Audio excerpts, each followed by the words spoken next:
Olá a todos, eu sou o Everton Ribeiro e este é o podcast Português Natural. Se você deseja melhorar a sua compreensão do português falado por nativos, este podcast é para você. Abordaremos diversos temas onde eu falo de maneira natural e pausada, para que você possa compreender cada palavra que digo. Caso você não consiga me compreender apenas ouvindo o podcast, também pode acessar o transcript deste episódio se tornando membro em nossa página no Patreon. O link estará na descrição do episódio. Assim, você terá acesso ao transcript de todos os episódios que gravo aqui. Com o transcript, você pode ler enquanto ouve o podcast, marcando as palavras que não conhece e as traduzindo para entender melhor. Depois você pode ouvir novamente o episódio com esse transcript para compreender essas palavras. Repita esse processo até entender cada palavra que falo. Isso vai ajudar você a ter uma melhor compreensão do português falado por nativos, ok? Então, vamos ao episódio de hoje.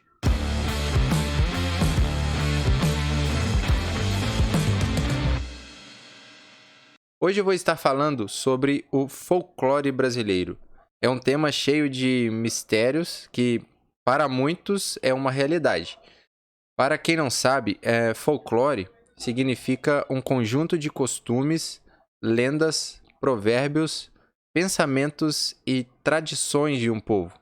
No Brasil, um país formado por várias culturas ao longo dos anos, temos muitas lendas e folclores, especialmente proveniente dos indígenas.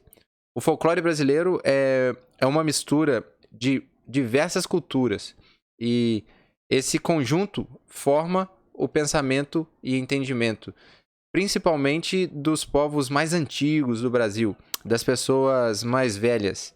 Eu fui criado ouvindo histórias do folclore brasileiro. Meu avô sempre contava muitas histórias e falava sobre esses fatos como se fossem realmente verdadeiros. Ele realmente acreditava nelas. Inclusive, dizia que presenciou aparições de alguns desses personagens. Isso é muito interessante e um tanto estranho para algumas culturas, né? A cultura brasileira, em algum ponto, ela se baseia na criação e correção dos filhos, principalmente no passado, utilizando o medo como ferramenta de correção.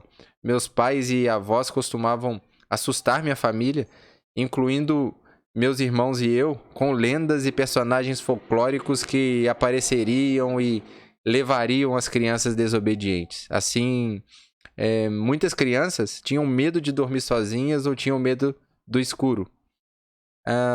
Vamos falar um pouco sobre alguns personagens famosos do folclore brasileiro. O primeiro é o Curupira, uma figura indígena, aparentemente uma criança, mas o interessante é que o Curupira tem os pés virados para trás.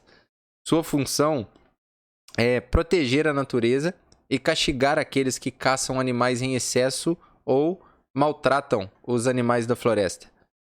Um segundo personagem é a Iara, uma sereia que vive nos rios, principalmente no rio Amazonas.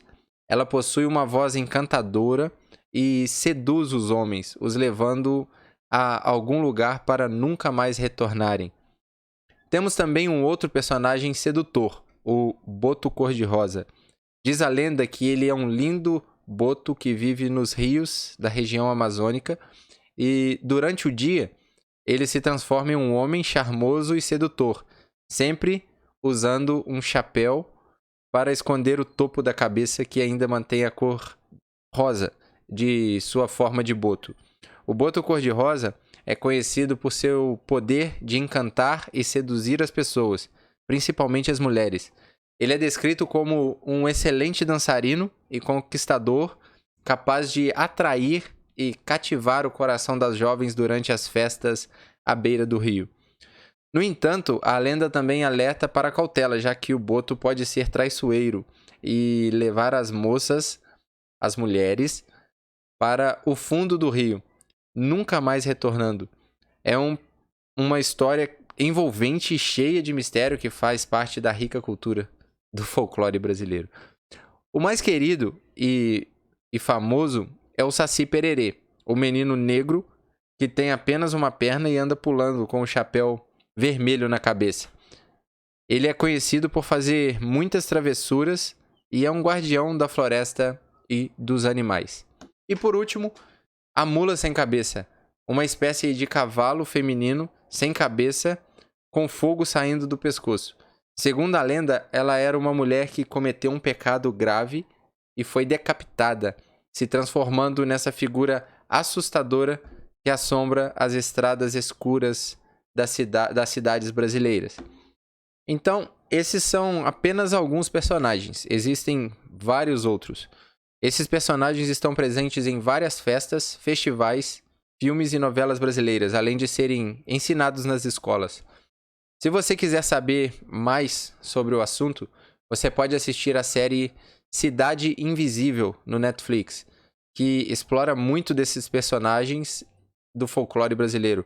Essa série é totalmente brasileira e pode ser uma ótima oportunidade para praticar o português ouvindo os personagens em português. Então, e assim, chegamos ao fim de mais um episódio Português Natural Podcast. Espero que tenha se divertido e aprendido mais sobre as lendas que compõem nossa cultura. Nos vemos em breve no próximo episódio. Não se esqueça de nos acompanhar nas redes sociais. Muito obrigado e até a próxima. Tchau!